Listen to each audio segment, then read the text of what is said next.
Setiap orang itu pasti pernah merasakan masa-masa berat untuk beribadah dalam hidupnya.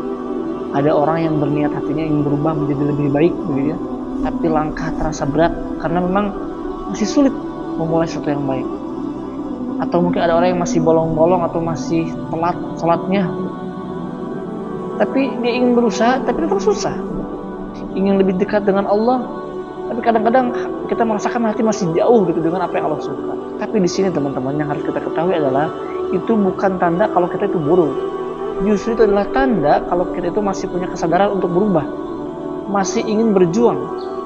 Karena dalam Islam, iman memang naik dan turun.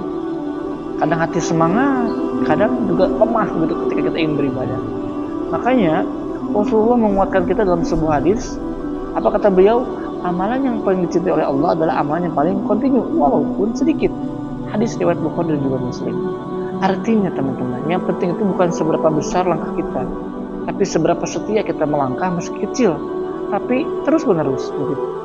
Kalau sholat masih bolong-bolong atau masih telat, saran saya jangan berhenti untuk mencoba.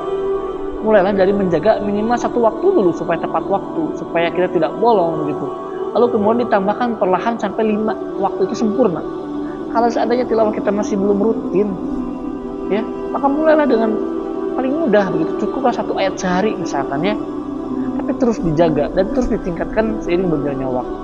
Sebab teman-teman, kebaikan kecil yang konsisten itu akan menumbuhkan kekuatan besar dalam hati. Dan yang lebih indah lagi, ya, setiap kali kita kembali kepada Allah itu tidak akan pernah menolak. Justru Allah akan menyambut dengan kasih sayang. Karena Allah memang senang melihat hambanya yang kembali kepadanya gitu. Jadi teman-teman, jangan menyerah hanya karena kita belum sempurna. Sebab Allah itu tidak meminta kita untuk langsung sempurna. Allah hanya meminta kita untuk berusaha semampu dan sebisa kita, dan jangan berhenti. Seperti itu teman-teman. Barakallahu fiik.